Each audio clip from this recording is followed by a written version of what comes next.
So there's a lot of talk in the literature every year, I should say in the newspapers, about something called the December dilemma.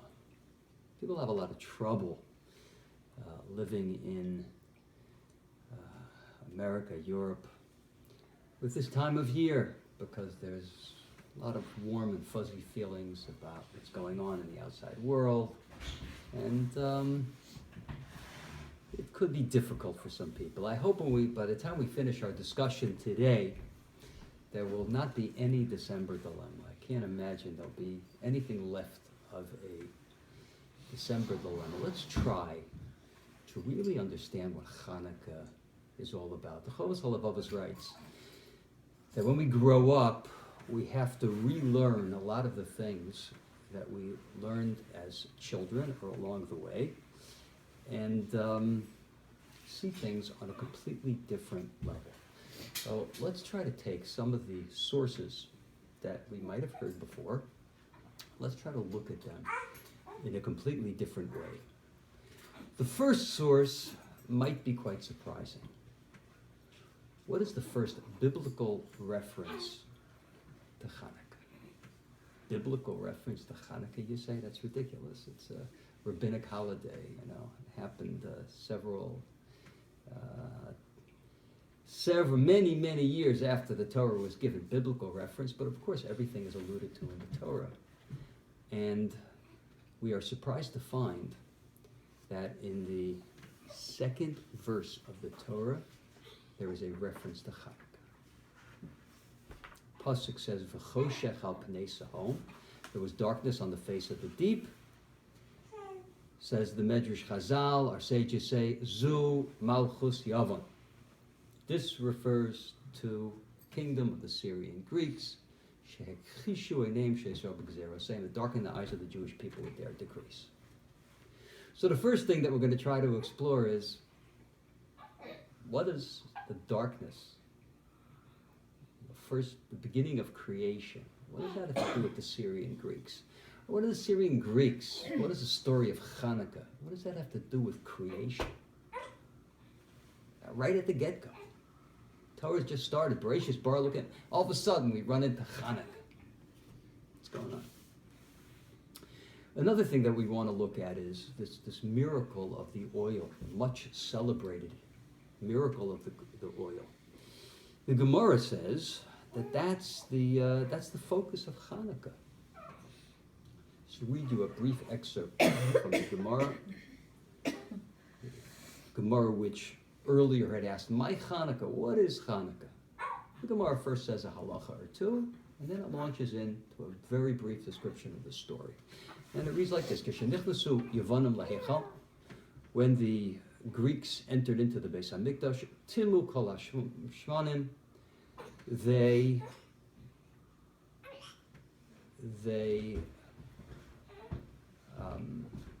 made impure all the oil shebehechal in the Beis Hamikdash. Ukeshegavra malchus beis Chashmonai, and when the Chashmonaim, Yehuda Maccabee and his group, when they gained power, v'nitzchum, and they defeated the Greeks, badku v'lo matzu ela pacha echad shel shemen. They searched and they only found one flask of oil, shehaya munach b'chosomer shel kohen gadol, which was there sitting, munach b'chosomer shel kohen gadol. The Gemara uses a language of munach because even if the bottle had been moved, it would have been tamei. They assumed that it had not been moved. And the famous story, it was only enough to light for one day. Nasa bones. A miracle happened. They were able to light from it for 8 days. Well, so there was a miracle. And we have to ask ourselves, big deal. So there was a miracle. A miracle in the Beis Hamikdash. What else is new? Always miracles in the Beis Hamikdash. There's a Mishnah that says, a Mishnah of it says, that 10 miracles happened regularly in the Beis Hamikdash. So a miracle happened in the Beis Hamikdash. We should be celebrating something every day. because the first temple stood for 410 years. Let's just take the first temple, for example.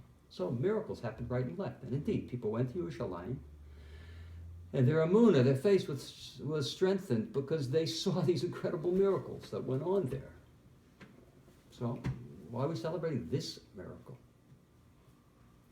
Number one. Number two, this very miracle happened. Not another miracle. This very miracle happened. Not for 8 days, but for hundreds and hundreds of years. As the Gemara tells us that the Ner Ma'aravi was called the Western lamp. It's a question of which one it was. But on the menorah, the candelabra in the temple,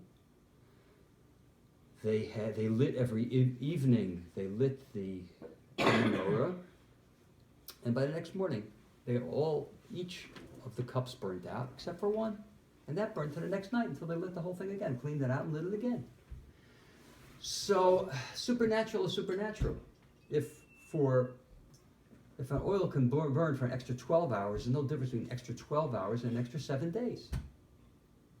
This miracle happened throughout the period of the first temple, from the beginning of the second temple. So there you go.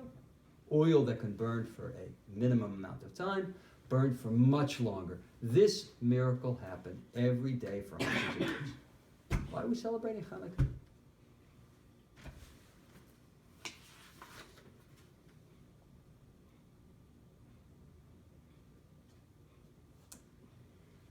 So, I first understood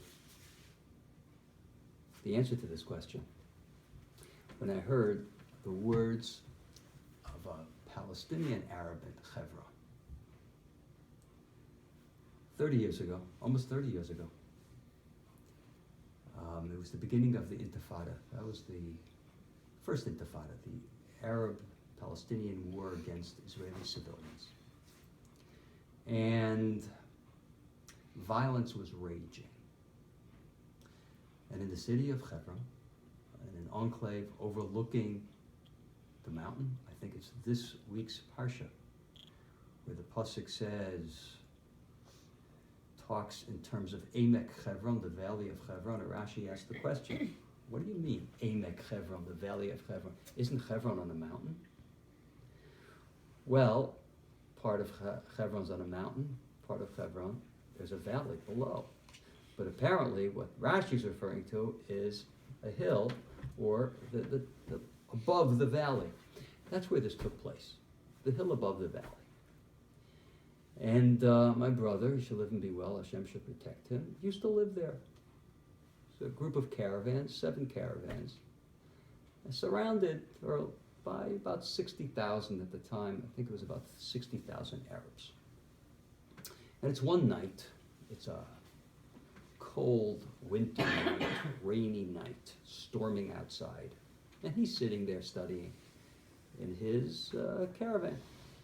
All of a sudden, 10 o'clock at night, there's this wild knock on the door. Crazy knock on the door. He says, come in. The banging just continues. He goes over to the door. He sees standing there at the door one of his neighbors.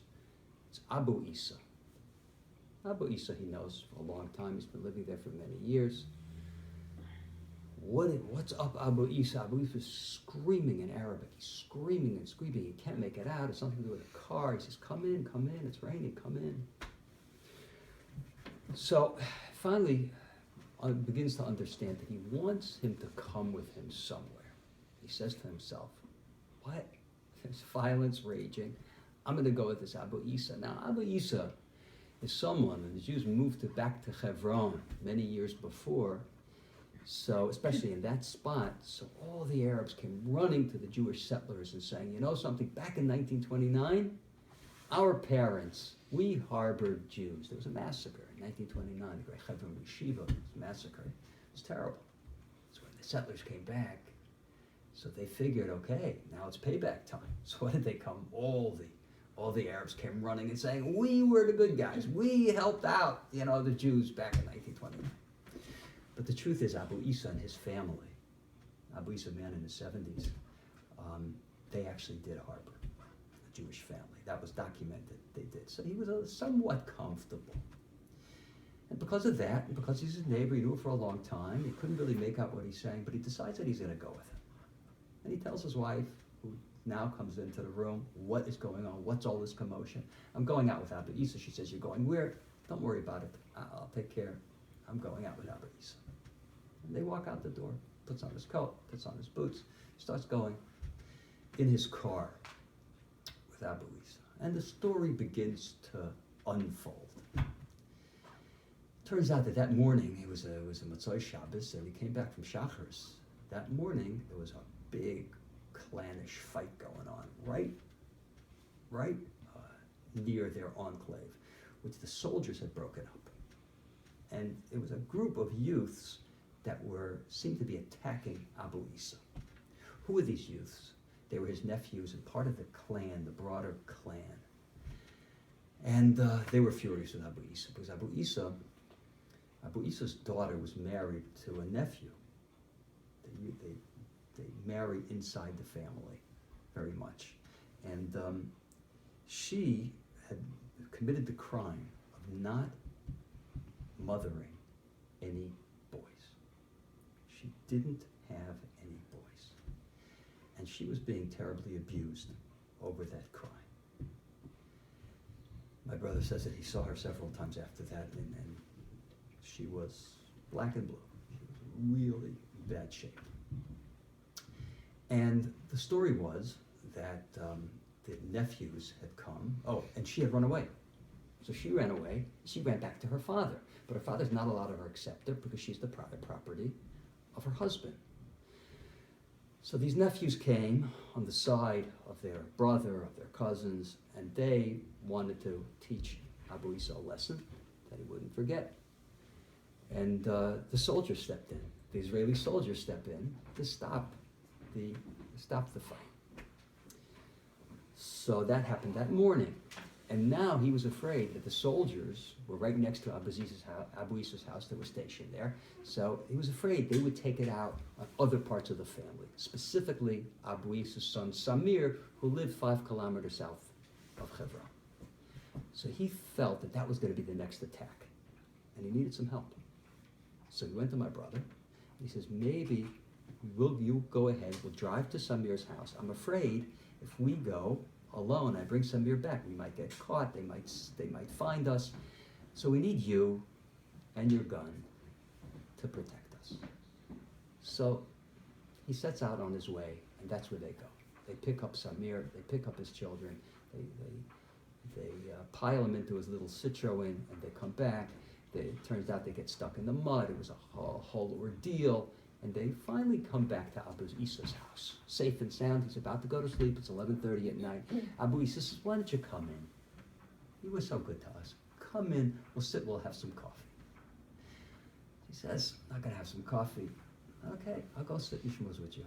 Goes into his house, and they give him kavod, malachim. They gave him such big honor. Here he was. He felt like he was only second. That night he was only second to Muhammad. He was the savior. And they go and they sit in their shmuz. So after some small talk, he finally says, let me ask you, look what happened over here tonight. You were in trouble. You were in trouble. And you didn't go to Abu Zukari. You didn't go to this neighbor and that. You went to Abu Musa. Musa's Moshe. And his first Bechor is Moshe. He said, you came to Abu Musa for help. Isn't that a beautiful thing? And I, the settler, went out. I didn't know what you were talking about. And I went out and I helped you. That's beautiful coexistence. He says, you think we can ever have peace? My brother says to him. So Abu Isa gets very, very stern, very serious. And he says these words.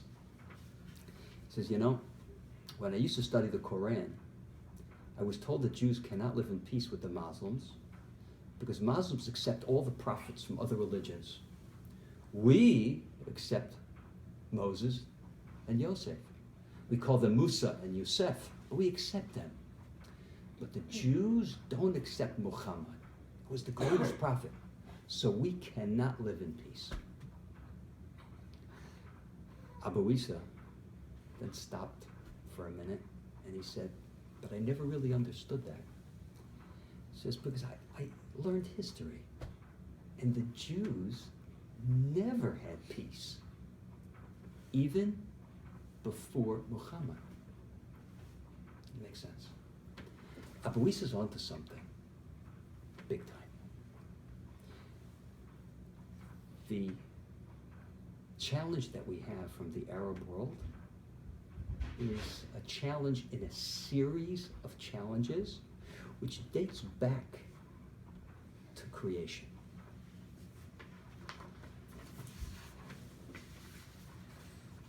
It all started with creation. We find in the first two psukim of the Torah, we find a template, which is a guide to world history.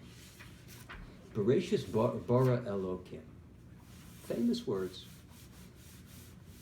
In the beginning, so God created. We know the end of the pasuk. We know the end of the verse. But let's focus on these words for a minute. Bereshis bara Elokim. In the beginning, God created. So Rashi says famously, Bereshis is Bishvil Torah Shenikra Reshis. The world was created for Torah, which is called throughout Tanakh Reshis, first. Rashi also says Bishvil Yisrael Shenikra Reshis. The Torah was created for the Jewish people, which is called Reshis. What does that mean? What does that mean? So the Maharal, or the Shloch HaKodesh, I should say, and others explain, the world was created that there should be a Jewish people who would bring God's message to the world. It doesn't mean that the world was created for the Jewish people and everybody else doesn't matter. Doesn't mean that. It means that there would be a Mamleches Kohanim. There would be a nation who are priests. They're the ones that are going to be a reflection of the goodness of God and bring it to the world. That's implied in the very first words of the Torah. That is what creation is all about.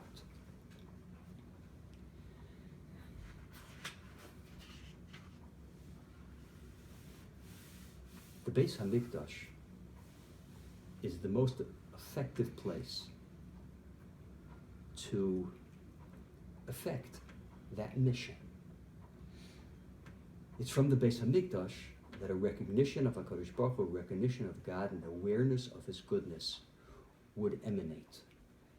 Should Klal Yisrael live up to that role, so then they would find a global geopolitical sociological setting through which they can promote this message.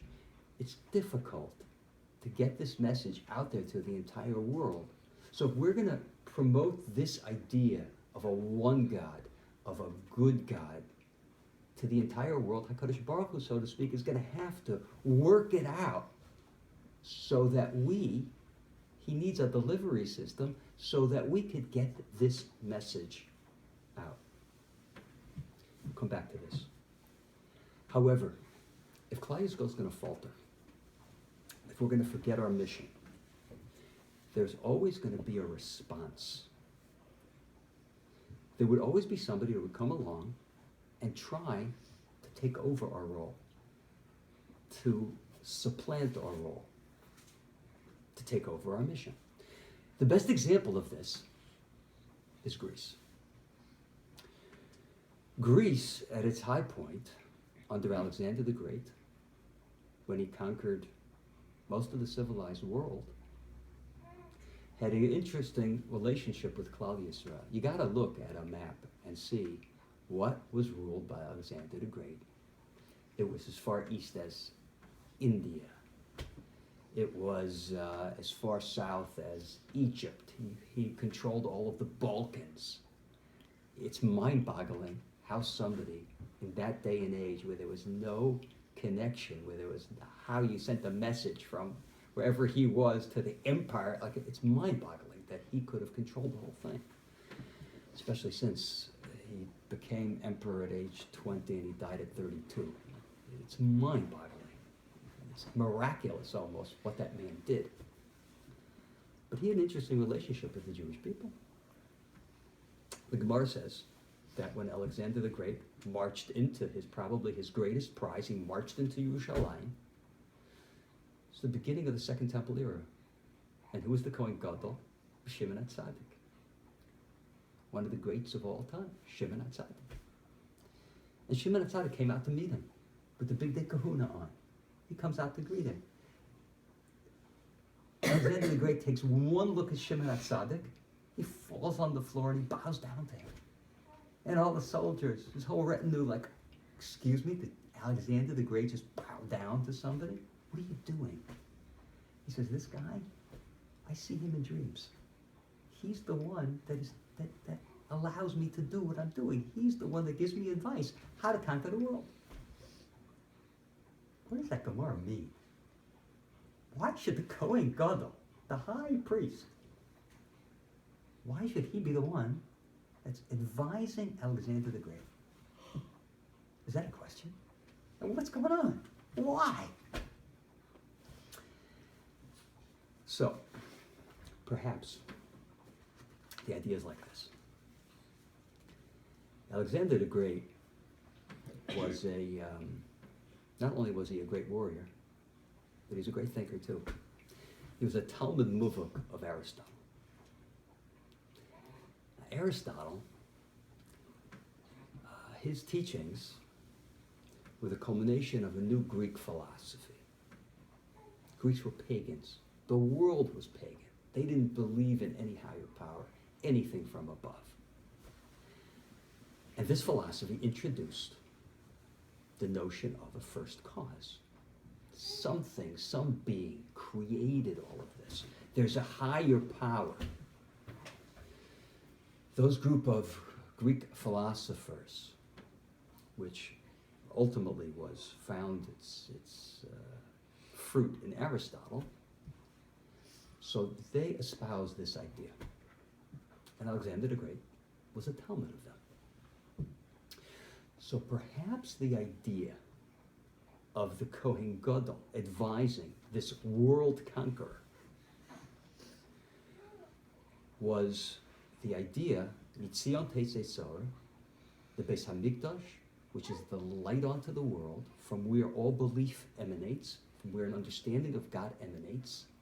The power was supposed to be channeled through Alexander the Great. Through this believer, not necessarily in HaKadosh Baruch Hu, but this believer in a higher power. Perhaps through Alexander the Great, although he covered up his belief because he would never have been accepted because all his subjects were pagan, but somehow, some way, Aristotelian beliefs were spread in some measure by Alexander the Great and his conquering. It's interesting that the Rambam writes that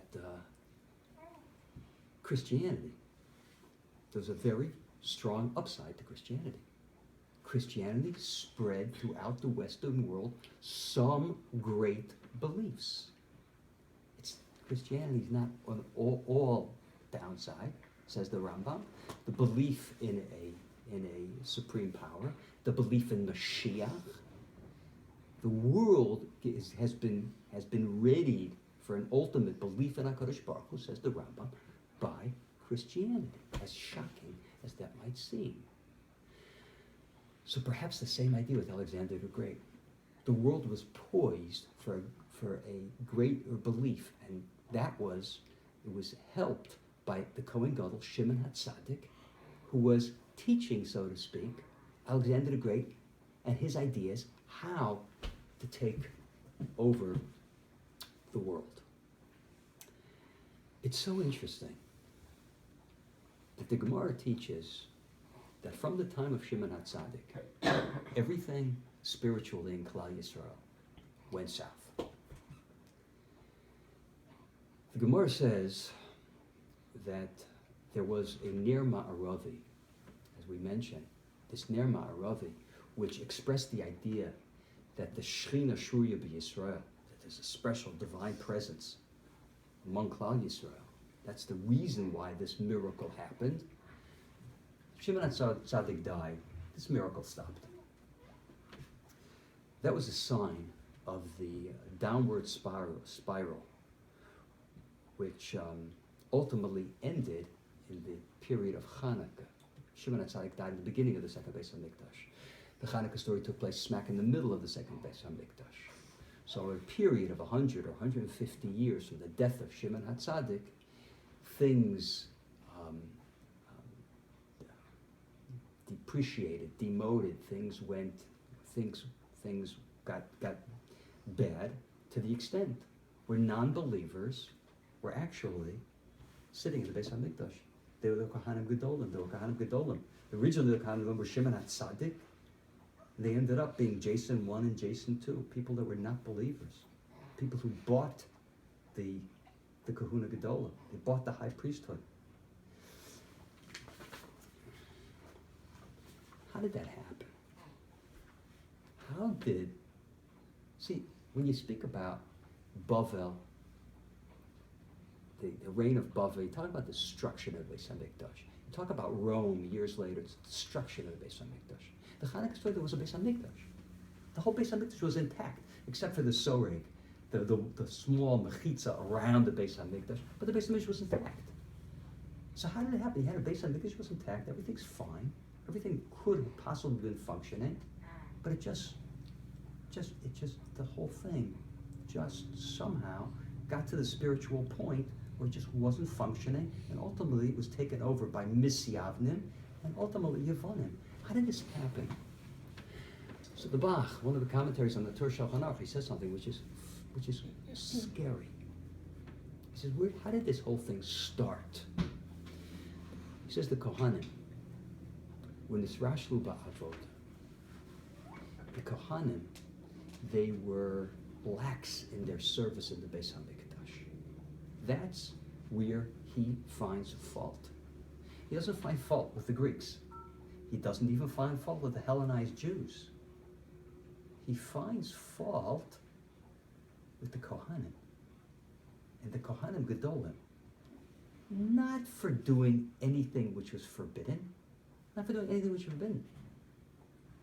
Nisrashlu Ba'avoda, when they brought a korban tamid, it was without excitement. When they lit the menorah, it was without excitement. They had no enthusiasm in their avoda. Well, for that, Klal Yisrael is destroyed. For that, the tamid, the sacrifices stop. For that, the menorah stops. For that, Judaism is overrun by Hellenism. Does that make any sense? The answer is, I believe, that was the beginning of the end.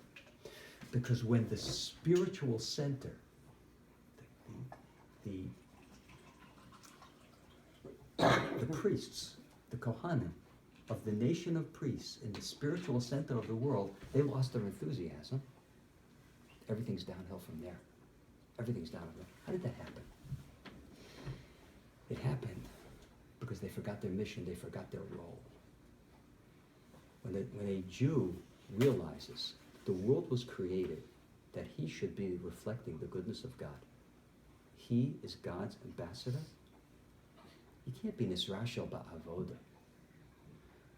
When the Jew realizes that the entire world looks to him for leadership, he can't be Nisrashel Ba'avoda. You just can't. I mean, some great leaders spend their lives playing golf. But if somebody's a real leader and he appreciates his role in the world, do you ever think sometimes, well, a president or a prime minister, what if they just want to take off a few days and go to sleep? Just like totally take a vacation. You know, the prime minister of Israel just became the longest sitting prime minister. And God should strengthen him and give him wisdom. But could you imagine that? Years and years and years and years and years, and security briefings and attacks and all the clandestine things that he's involved in, and he can't take it off, and he can't take off, and he can't take off. It's amazing. How does he do it? I can tell you, part of the way he does it, he realizes that It's so much is dependent on him.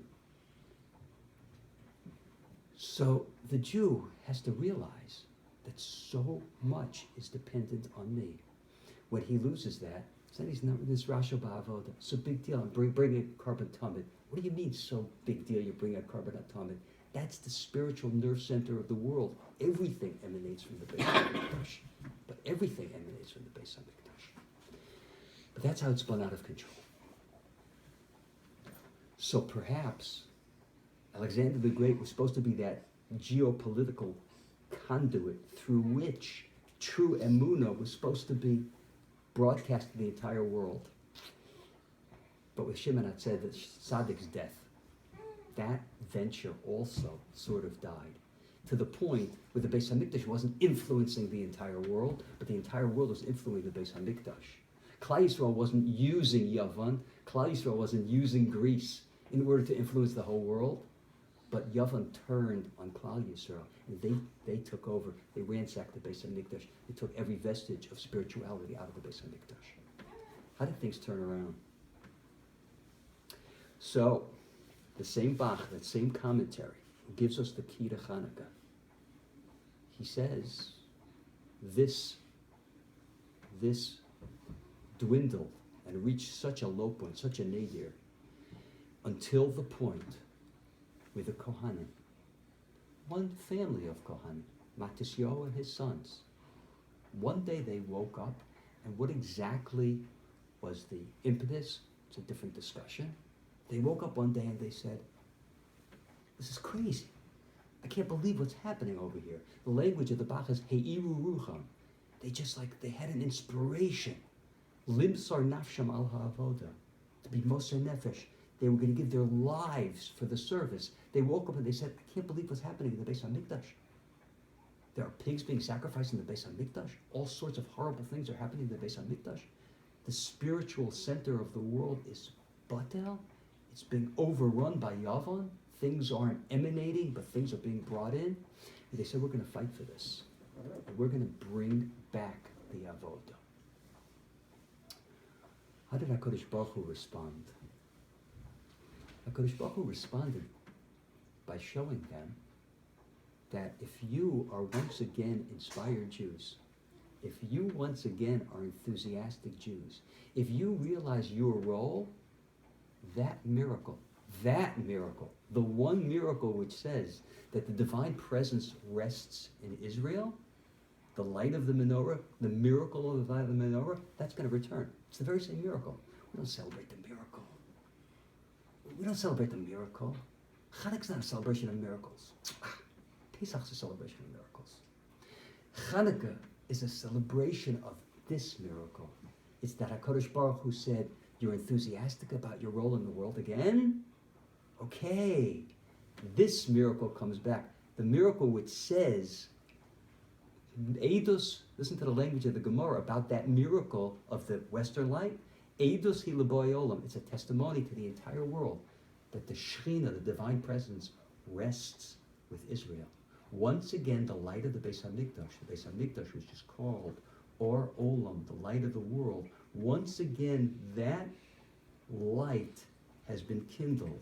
HaKadosh Baruch Hu brought back the same miracle, but in spades. Not for 12 hours, like the miracle happened until the time of Shimon HaTzedek. Now the miracle comes back, and the miracle happens for 8 days. The famous question that they ask, why did this miracle have to happen? Tuma hutra b'tzibur. The rule is that if you don't have oil, pure oil, to burn in the menorah, the rule is, you know what you do? This is shocking to most people. You use oil which is impure. If that oil would have burned out, you know what they would have done? They would have taken an open bottle of oil which was contaminated, and they would have used it, because tumah hutra b'tzibur. When the tzibur needs something of impurity, you use it. If that oil would have burned out after the first day, they would have used it. So there's a rule in the laws of miracles. God doesn't do miracles that are not necessary. Why does this have to happen? The answer is, it didn't have to happen so that they would do the mitzvah of lighting the menorah. They would have done the mitzvah of lighting the menorah. The reason why it happened is because God wanted to show, God wanted to show, you're back, I'm back with you. You are operating on all cylinders, so I am coming back. So when we do the mitzvah, lighting the Chanukah menorah, the meaning is amazing. The meaning is we take that candle, take the shamash, and we light that candle. We are testifying to the fact that Klal Yisrael, the Beis HaMikdash, is the spiritual center of the world, and that our influence is the influence, should be the influence in the world. Chanukah, say Chazal, was given lahodos or lahalel. Famous question. Why is there no mitzvah to eat on Chanukah? Believe it or not, there's no mitzvah to eat on Chanukah. The Ramah, in Shulchan Aruch, the Mechaber, the Shulchan Aruch himself says, I want you to know that all these meals that we eat on Chanukah, which is a custom even back in the Shulchan Aruch's day, it's a Sudas Rishus. It's optional. You don't have to eat them. The Ramah, who's the father of Ashkenazi halacha, says, it's K'tas mitzvah. It's somewhat of a mitzvah. And he explains why it's somewhat of a mitzvah. But indeed, why isn't there a mitzvah? Why isn't there a mitzvah? Famous question. Purim, also rabbinic holiday, and there, Mishteh v'Simcha, there it's instituted to eat. What do we eat on Purim? Right? So we don't eat quite as much on Chanukah. It's not only because it's just so much oil you could eat in your latkes and your donuts, right? But why? And for 8 days, if there was a mitzvah to eat, But what's the idea? So I think what the commentaries are explaining when they answer this question, I think what they're saying is like this: it would take away, it would diminish the celebration if the focus wasn't on enthusiasm. Our sages say, Gemara says that it was instituted not for Mishnah v'Simcha, not for feasting, but lahodos u'lahalel, to give thanks and to give praise. That's the focus. The focus is to sing the praises of HaKadosh Baruch Hu, because it's all about enthusiasm. It's about enthusiasm. I understand who I am. If I know who I am, that's a very exciting thing. That's what it's all about. Then I don't lose myself. I don't look and say, look at those beautiful lights. Look at that beautiful tree. The warm feelings. Warm feelings. Wow, what kind of warm feelings? Look who I am. That's a very pale, shadow of what I have, what they are trying to do. I mean, they're pretty good. They promoted certain ideas in the world, but it's a pale shadow of what I have, because the divine presence is with me. Chanukah should be a very exciting time. Hallel, we say Hallel and davening, that should be something that we really spend time on. The Al Hanisim, people think that we're celebrating the Nisim. We're not celebrating the miracles. We're celebrating the miracles. No, we're not celebrating them. We're celebrating the miracles. Am I being clear? It's not a question of the miracles. It's a question of celebration. It's a question of enthusiasm. It's a question of excitement. That is what Chanukah is all about. So we should merit to appreciate the message, the deep message of the Chanukah menorah, the deep message of the miracle, and to increase our enthusiasm for this incredible role that HaKadosh Baruch Hu has given